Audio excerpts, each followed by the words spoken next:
August 30th, Wednesday, vlog number 6. I know it's been a couple of days, but this is vlog number 6, so here we go. So, vlog number 6. I know it's been a couple of days, so here I am. It's Wednesday, and we're going to do a back to school special vlog because most schools have started back this week. They started on Monday. And all the kiddos went back to school, and I know they're real happy about that. Probably the most happy people, or the happiest people, are the parents that their kids finally went back to school. Where did the summer go? It just seemed like it was here, and now it's gone. And it's weird. I mean, it's still August, but the temperatures outside seem like September or October. It's sort of crazy. I'm not complaining, but it feels good outside. So going back to school, I can remember the days when I went back to school. I know you can remember the days you went back to school. It was crazy how long ago that was. It seemed like a very long time ago for me, but I can remember, man. I remember starting high school. And you went back to school that very first day. You had those hush puppies on. Now, don't tell me you didn't wear those hush puppies, because we all did. You had new jeans on, Levi's or Wranglers or whatever, and they were so blue, they were so stiff they could walk themselves into school. I mean, I remember those things, those new school clothes, and we all had that Trapper Keeper. Remember the Trapper Keepers? If you didn't have a Trapper Keeper, you weren't nobody. Well, by the end of that first week, you were back to wearing your shorts and your t-shirt and your raggedy high top Converse. You'd already put a hole in the front of that Trapper Keeper to put all your pins and stuff down in front of. The first week was over with. You couldn't wait till first break. It was just Thanksgiving and then Christmas. And then the school year was over with already again. School was such a simpler time and an easier time. And I think especially for my genre, it was definitely a simpler time. We didn't have computers. We didn't have cell phones. I mean, the biggest thing we had that we worked on was typewriters. We had typing class. I remember that. I hated typing class. But it was just a simpler time. I mean, all we worried about was the weekends and having fun and being together with our friends. We didn't worry about hurting nobody. You know, we didn't worry about flags or statues or anything like that, man. It was crazy. Well, it's crazy now. It wasn't crazy then. We worried about what kind of car we drove to school. You know, that was the biggest worry. Who had the coolest car, or the loudest mufflers, or the shiniest chrome wheels, man. I mean, that's what the things we worried about. We didn't worry about what somebody said about somebody else's girlfriend on Facebook, or whose Twitter account we're following. We didn't worry about junk like that, man. You know, we didn't. We worried about Friday night football games. We worried about Saturday afternoons hanging out with our friends on the lake.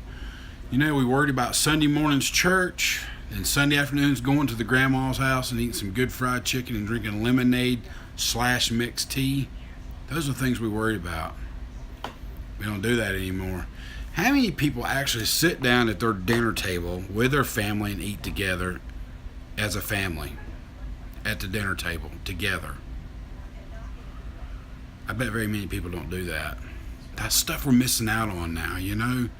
I know, I'm talking about the old days, and I'm reminiscing about things that happened a long time ago, but those are things that are cool. They were cool for me. They could be cool for you. But we don't do that anymore. I mean, our kids have got soccer practice or football practice, and we got something else we got to do, or, you know, there's always something going on. You know, both parents got full-time jobs, which they have to have full-time jobs to make it today, but there's always so much going on everywhere else. It's hard to be together as a family unit anymore. You know, I remember my mom and dad tried to be together as family units. My dad had car lots, and my mom worked for him, and they were always working and doing stuff, but we always tried to have family dinners together, one way or the other, always. So enough about the past, enough about all that crap. And I mentioned my dad. I want to talk a minute about my dad. I was going to make this whole vlog about him, but since I knew it was back to school, I thought I would say something about back to school. But I lost my dad in 2003, and that was a long time ago, but I still think about him a lot, just about every day. And especially this past year with all the stuff I've had to go through, I wish sometimes I could just pick up that phone and call him and talk to him, because he went through a lot too in his life. My dad was a veteran of the Navy. He was actually in World War II. He was part of the invasion of Normandy. He served aboard a U.S. destroyer called the USS Girardi. He was very proud of his time in the Navy. He talked about it a little bit towards the end of his life, but I can remember him telling me during the invasion of Normandy that the English Channel was so rough, and that the destroyer he served on was sort of small. It wasn't a big destroyer. It was a Fletcher class. And he said the English Channel was so rough that ship yawed so far over that the stack would dip water off a wave. That's crazy.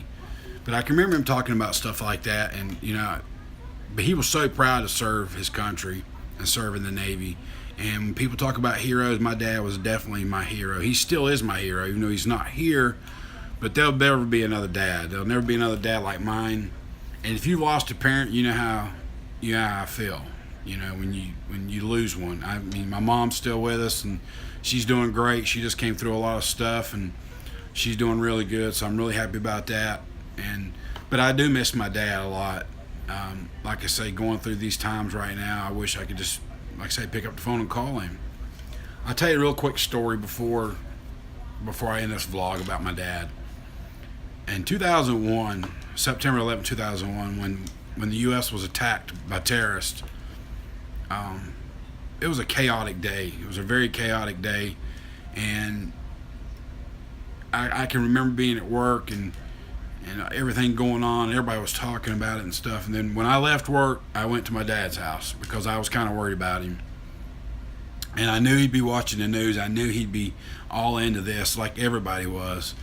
And I went in, and Dad was sitting on the couch, and of course the news was on. He was watching it, and you could tell he'd been crying. And I said, "Dad, are you okay?" And he says, "Yeah, I'm okay." He said, "I can't believe this happened again."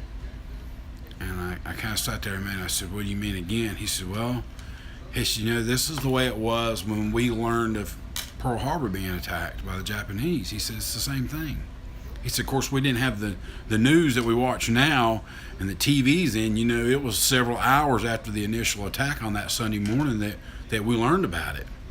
But we felt the same way. We felt like, why us? Why did this happen? Why was there an unprovoked attack just like there was today?" He said, "I never thought in my lifetime I would live through another Pearl Harbor." And I thought about that, I thought, man, that's right. So it's crazy to think about that, but it's true. There are not many veterans of World War II left, or many people of that era left that remember December 7th, 1941. There's not a lot of people around that recall that. But there are a lot of people who are still here, of course, that remember September 11, 2001, which is coming up.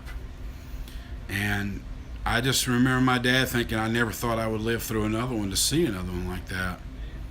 And I guarantee you, if my dad could have, he would have joined the Navy again and fought for his country. I mean, he was 77, 78 when that happened, but that's just how he felt. He's very patriotic. He loved his country. And I'm proud of him, so proud of him for doing what he did during World War II. But he loved his country to the end, and he was a faithful Christian to the end. And like I say, I still miss him a lot, but I just remember him talking to him that day and seeing what had happened through his eyes as a person who lived through it in 1941 and then was living through it again in 2001.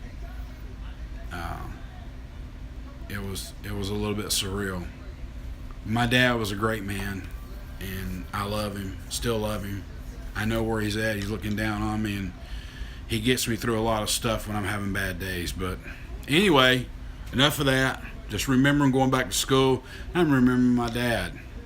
So if you still have your mom and dad, tell them you love them every day, because once they're gone, they're gone. They'll never be replaced.